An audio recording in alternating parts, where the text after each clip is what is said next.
Hi, I decided to resurrect my Emerson's Coffee Bite channel. Um, as some of you may know, I contracted Lyme disease in 2011 and have not really been on my cycling game since then. But I'm very passionate in my heart about bike riding. Unfortunately, I live in an area where the people aren't the most friendliest of people to cyclists. It's a small rural area. They're not really quite aware of cyclists. In 2012, I was hit by a car going to work, trying to figure out a safe way to go. It's the kind of town where you can ride against traffic very safely, but you know, now that I think about it, they're not aware of people on two wheels, and now I ride on the other side of the road because, you know, they're just not looking out for you. My house is 2.5 miles away from my job, so it would be great to cost save and be environmental to ride my bicycle every day if I didn't feel I was going to be knocked down doing the right thing or taking a side route that might have me riding against traffic because I can't see people coming behind me if I'm riding on the right lane going to work. So I kind of, that and everything together, I really did get off my riding game where I was riding, I would say for me it's long distance. Someone like Durian Rider probably would be like, that's a walk to the farmer's market or the fruit patch or whatever. And so I still have that longing, the intention to get back to writing, and the original intent of the blog was to be like a self-education type thing. Since I started the blog, I have gone back to school and I took a history class about World War II, and my life was changed forever, and I'm kind of an amateur World War II historian.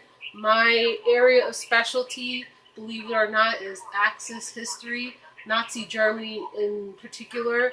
I have quite a library of Holocaust survivor testimonies.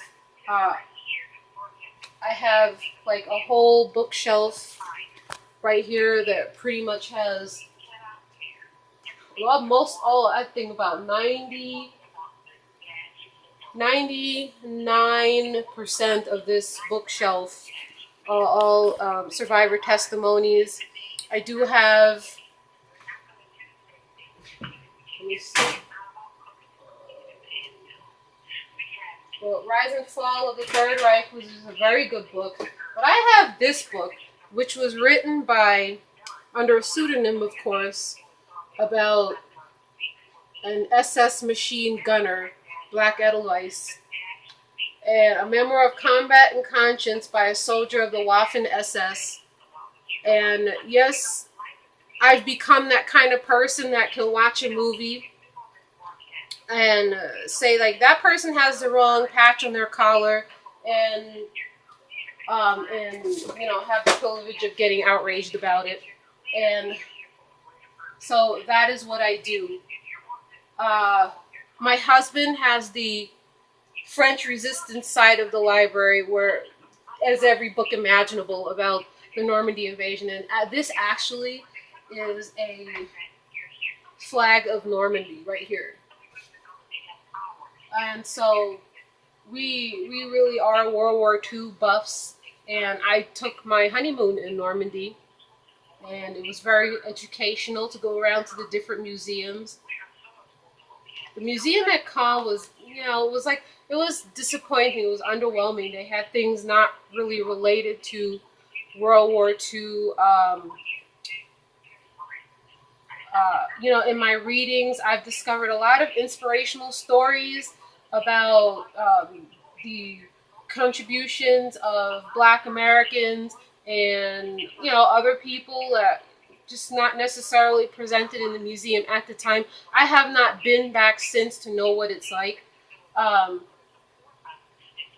it was diverse, but in an irritating kind of way. And like they talked about the KKK, and I'm like, it's a World War II museum in Normandy. I'm like, put more stories about Tuskegee Airmen or something like that if you're going to talk about the KKK in a museum that's supposed to be about the Normandy invasion in World War II. So, since that's pretty much my focus, I also started doing a lot of reading on West Indian culture and history, because that's the culture I grew up in. And having two immigrant parents, and my mom raised me in a home with a lot of West Indian culture.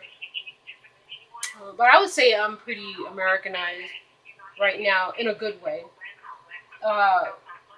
So I've had a lot of diverse interests, a lot of different pursuits.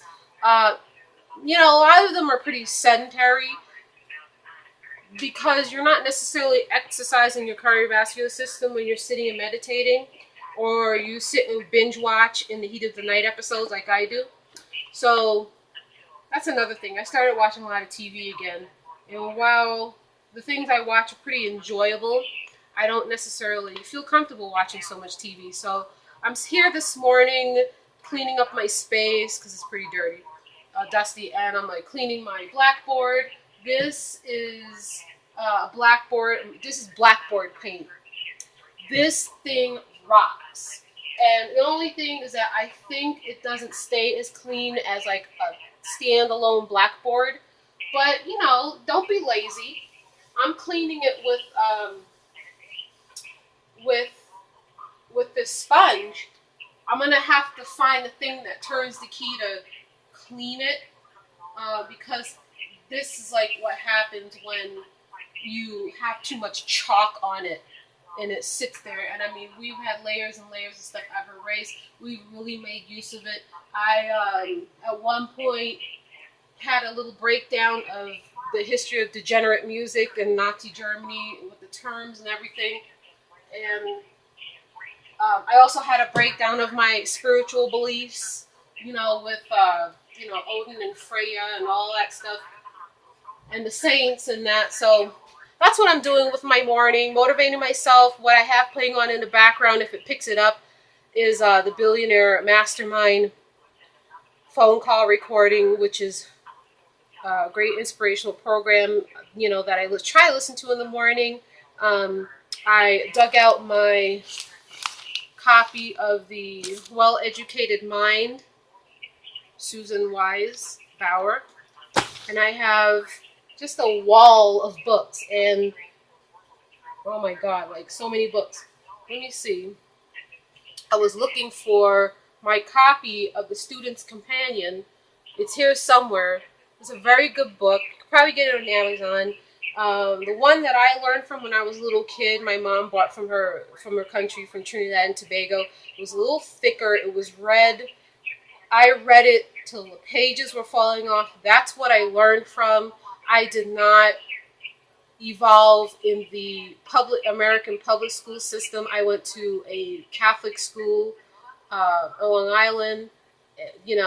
That was worlds better than what you had in the public school, but to me it was still deficient. So a lot of what I know today and my awareness is because I've been a lifelong reader. Since I was about 3 years old, I've been reading and writing. So, and that's another thing. I wanted to show you guys what I've been working on. Maybe I should show you what I'm dealing with in terms of cleaning. This is my desk here. You see that? You see my gray master there? He overlooking all what I'm doing. Yeah. So this is my desk. And let me see. Did I really lose my own book? I lost my own book. I self-published a little short story called The Wolf's Lair. And yes, I kept the title. When I got into a discussion with my husband was like, if they ever translate it into German, it's going to say Wolfschanze. Well, I'm very sorry, but I've reclaimed it. And it's a very good short story. It's 99 cents on Amazon.com. It's very nice.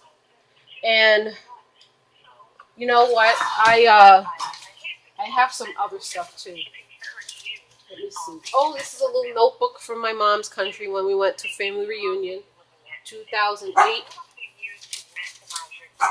TT Public Education. Most all of the country can read. You know, they're literate. Here we go. Hopefully, we won't have an imminent collapse. Hold your breath. There goes the dog bones. See my book? There you go, Renee Petruna. Let's look it up on Amazon. I don't know, you can't see the cover too good in the light, but I took that picture in my backyard. And give you a little shot of, you know, kind of my library. Let me see. There's some of it.